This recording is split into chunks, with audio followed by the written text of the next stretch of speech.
Hello. आज हम करेंगे एक्सरसाइज 8.1 ट्रिग्नोमेट्री।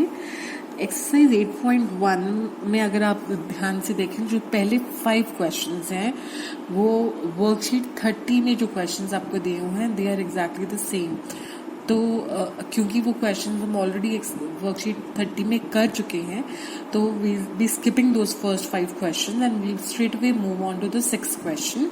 आपका जो 6th क्वेश्चन है वो है, if A and B are acute angles such that cos A is equal to cos B, then show that angle A is equal to angle B। अब इसका मतलब आपके पास सपोज एक राइट एंगल ट्राइंगल है। अब क्योंकि A और B आपको दिए हुए हैं, दे आर एक्यूट एंगल्स, तो हमने A और B को एक्यूट एंगल मान लिया। तो that means C is your right angle, क्योंकि आप एक राइट एंगल ट्राइंगल में ही डील कर रहे हैं ट्रिग्नोमेट्री में, है ना। तो आपको गिवन है कि cos A is equal to cos B, you have to show that angle A is equal to angle B। Now अगर हम cos A निकालें तो जो भी एंगल हम कंसिडर करते हैं यहाँ पे, इस केस में हम क्योंकि एंगल A देख रहे हैं, तो अगर एंगल A हम कंसिडर करते हैं तो A और 90 डिग्री के बीच की जो साइड है that will be taken as the base. That means अगर हम एंगल A की बात करते हैं तो AC will act as the base and the side opposite angle A will act as the perpendicular. ठीक है, हमें पता है cos थीटा क्या होता है। cos theta is base upon hypotenuse.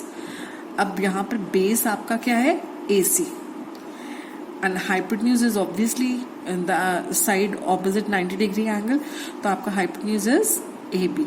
तो cos A जो है आपका वो है AC अपॉन AB ना। इसी तरह से अगर हम cos B निकालते हैं तो आपको पता है cos B की अगर हम बात कर रहे हैं तो इसका मतलब B और 90 डिग्री के बीच की साइड क्या बन जाएगी, बेस, और B के ऑपोजिट जो साइड होगी that will act as a perpendicular.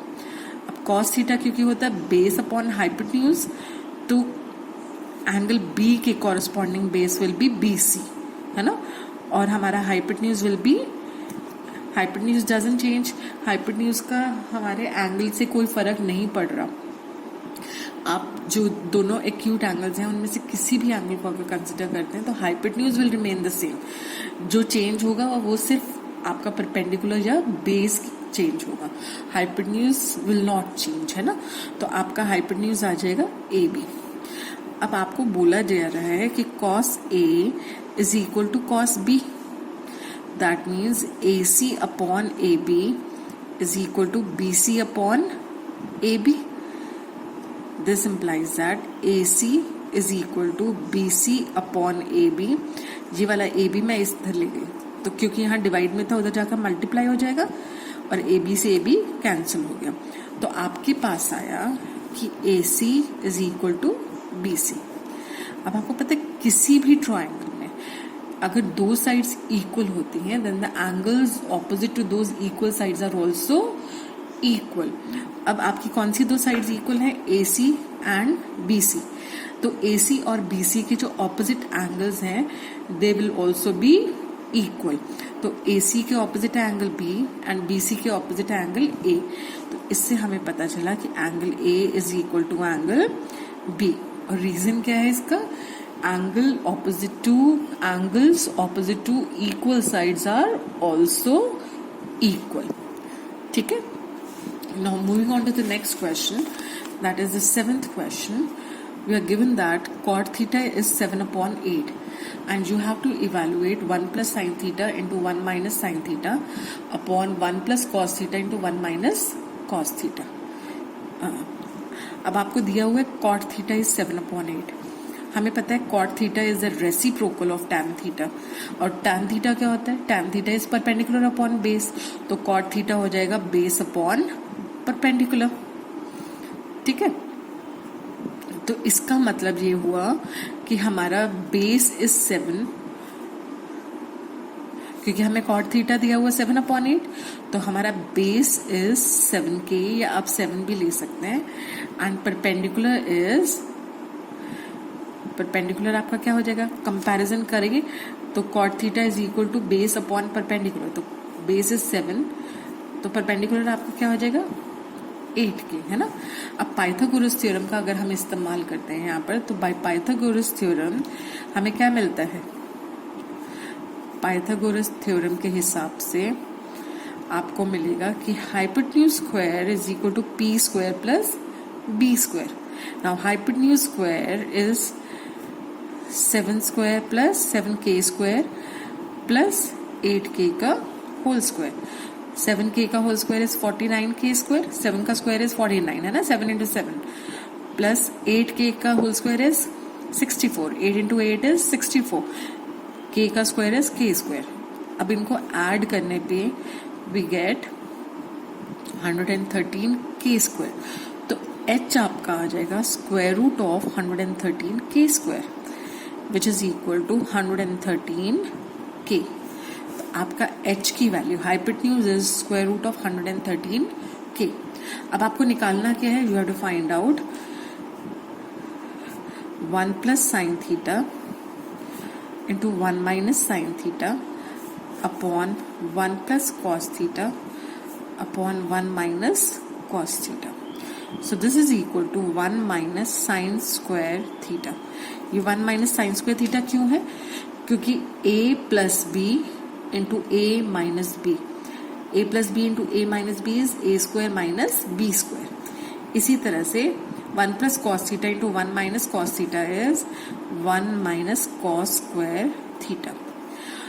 अब यहाँ पर आप साइन की वैल्यू निकालकर और कॉस की वैल्यू निकालकर इधर पुट कर सकते हैं and you can simplify this. But this is another method जो आप जाकर 8.4 तक सीखेंगे.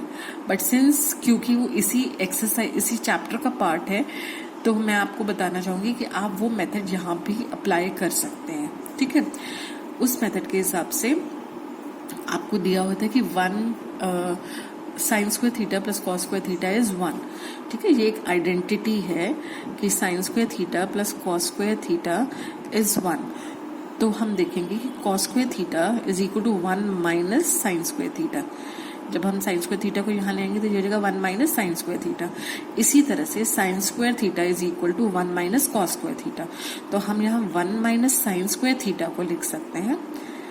अब देखिए यहाँ पे हम लिख सकते हैं cos square theta is equal to 1 minus sine square theta. और वी कैन ऑल्सो राइट, हम साइन स्क्वायर थीटा की वैल्यू निकालें, that will be equal to 1 minus cos square theta.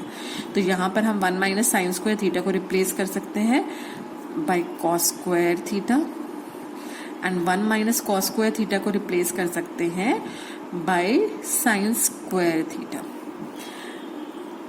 मैं आपको एक्सप्लेन करूंगी कि हमें ये कैसे मिला. ठीक है, sign square theta plus cos square theta is 1. ये आपको कहाँ से और कैसे मिला? I'll explain that part also. Now you have cos square theta upon sin square theta, which can further be written as cos theta upon sin theta का whole square. अब हमें पता है कि tan theta होता है sin theta by cos theta. तो cot theta क्या होगा? Cot theta is a reciprocal of tan theta, है ना. तो cot theta हो जाएगा cos theta upon sin theta. तो in a way cos theta upon sin theta आपका क्या है? Cot theta. तो this is cot theta का होल स्क्वायर. अब आपका कॉट थीटा क्या है? 7/8. तो कॉट थीटा का होल स्क्वायर विल बी 7/8 का होल स्क्वायर विच इज 49/64. आपका सेकेंड पार्ट भी यही है, you have to find out cot square theta. So this is the same, है ना. तो आपका सेकेंड पार्ट का आंसर भी क्या होगा? You have to find out cot square theta which can be written as cot theta का whole square. So this is 7/8 का whole square which is also equal to 49/64. ठीक है, अभी later in the video I will explain you how sine square theta plus cos square theta is 1. ठीक है, this is an identity which you have to remember. Now in the 8th question you are given that 3 cot theta is 4 and you have to check whether 1 minus tan square a upon 1 plus tan square a is equal to cos square a minus sin square a. आपको check करना है कि left hand side right hand side की equal है या नहीं. We are not sure कि दोनों इक्वल हैं या नहीं. तो जब ऐसी कंडीशन होती है दैट उस केस में हम लेफ्ट हैंड साइड को अलग सॉल्व करते हैं और राइट हैंड साइड को अलग सॉल्व करते हैं and then we show whether the two sides are equal और नॉट. ठीक है, तो यहां से हमें पता चला कि 3 cot A is equal to 4. This implies that cot A is equal to 4/3 and हमें पता है cot theta होता है base upon hypotenuse, base upon perpendicular, है ना. तो cot A हो जाएगा base upon perpendicular which is equal to 4/3.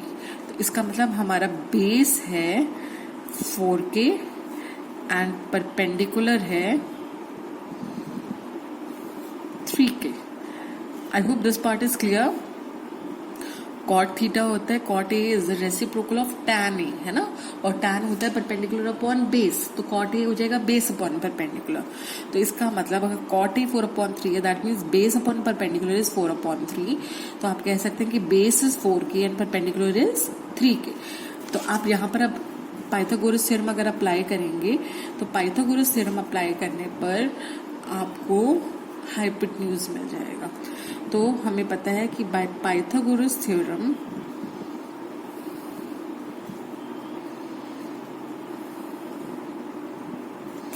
h² is equal to p² plus b². यहाँ पर हमारा बेस है 4k because cot A is 4/3 and cot A is base upon perpendicular. तो बेस है 4k and perpendicular is 3k. तो h² will be equal to p हमारा है 3k का whole square and base is 4k का whole square. 3k का whole square is 9k square and 4k का whole square is 16k square. So on adding you get 25k square. तो h² आपका 25k square है.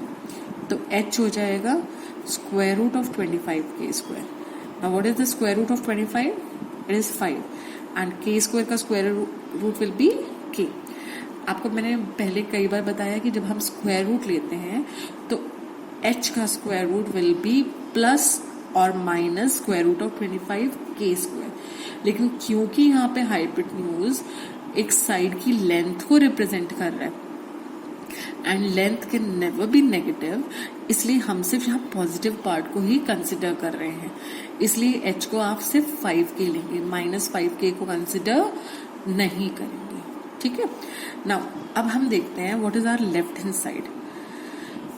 तो हमारी left hand side है 1 minus tan square A upon 1 plus tan square A. तो इसका मतलब हमें पहले tan A की वैल्यू निकालनी पड़ेगी. We know that cot A is 4/3. तो tan A will be the reciprocal of cot A. तो tan A विल बी 3 है ना. cot A है 4/3, ये तो हमें गिवन है क्वेश्चन में. तो इफ cot A इज 4/3 तो tan A is the reciprocal of this. तो tan A हमारा हो जाएगा 3/4. तो अब tan square A will B 3/4 का होल स्क्वायर विच इज 9/16. ठीक है. अब यहाँ पर अगर हम वैल्यू पुट करते हैं तो हमारे पास आ जाएगा 1 माइनस 9/16 divided by 1 plus 9/16.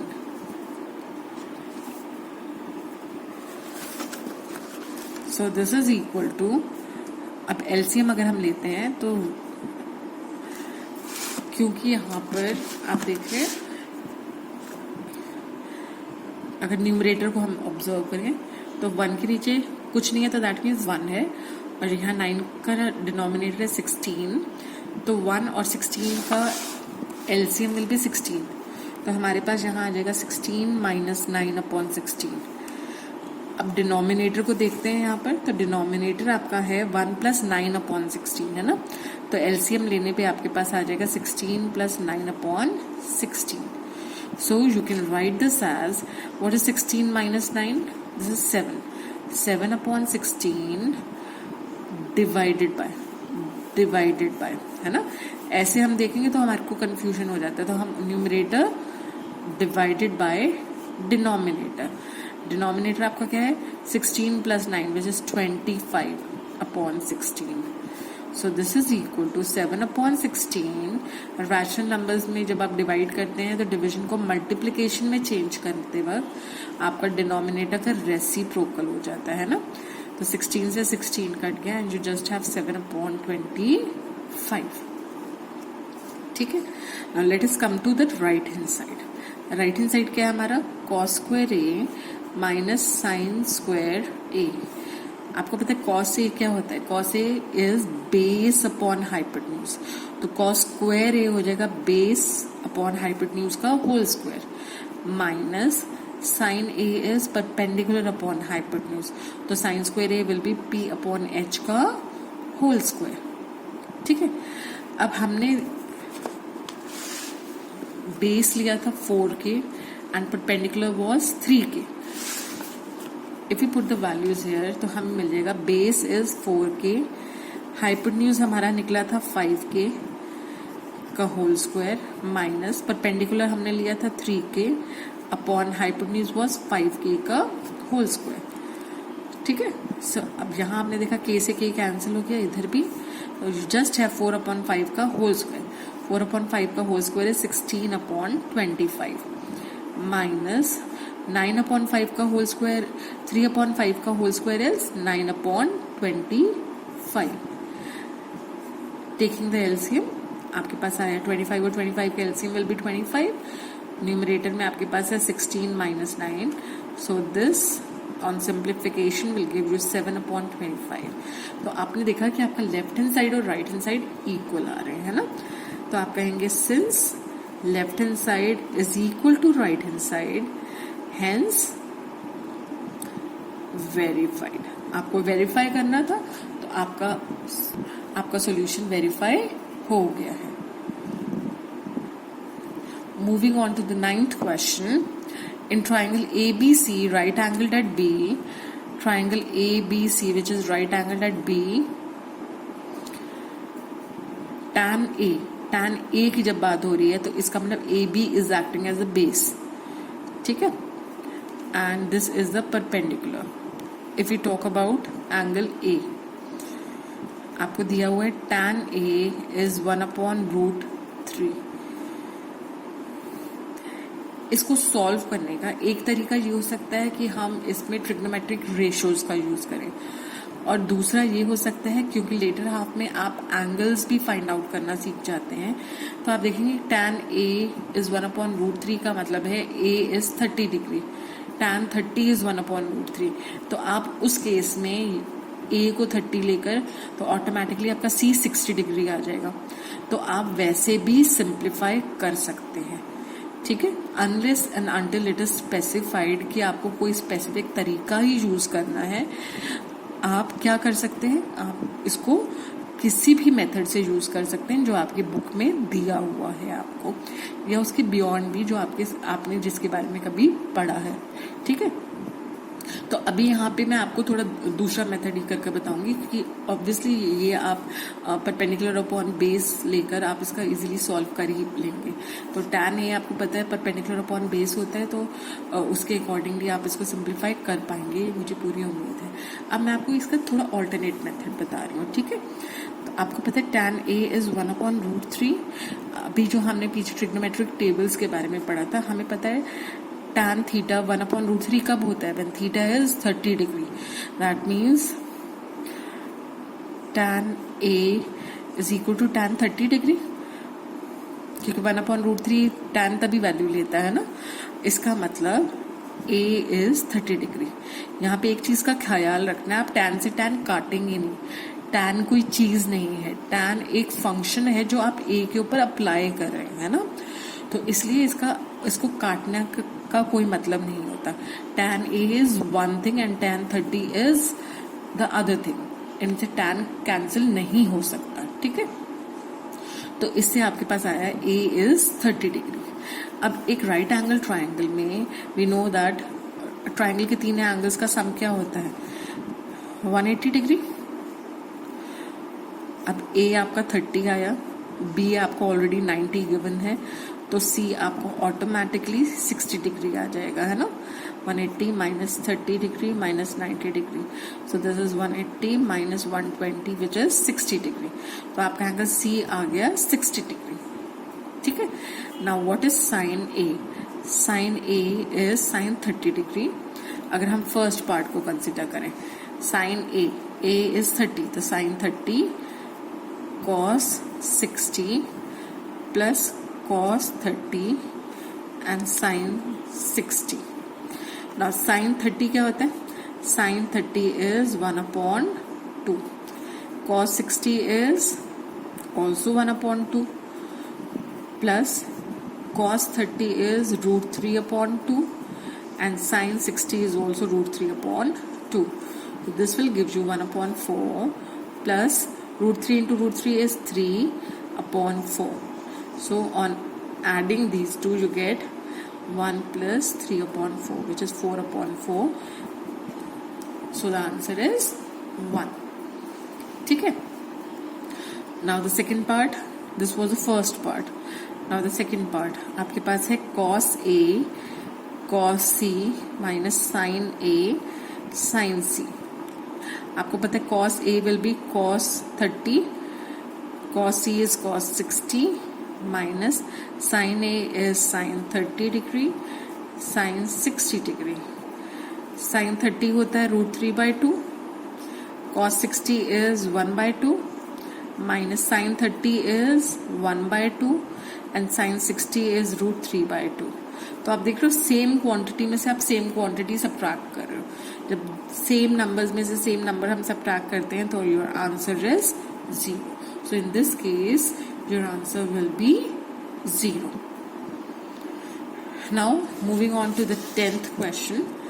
यहाँ पर आपको दिया हुआ है in triangle PQR right angle at Q, PR plus QR is 25 centimeter and PQ is 5 centimeter. Determine the values of sin P, cos P and tan P. आपको एक right angle triangle दिया हुआ है PQR which is right angled at Q, and you are given that PR plus QR इन दोनों sides का जो sum है that is 25 and PQ is 5 centimetre. ठीक है. PQ is 5 and the sum of these two sides is 25. अब क्योंकि हमें given है कि PR प्लस QR इज 25, तो let us assume that QR is X.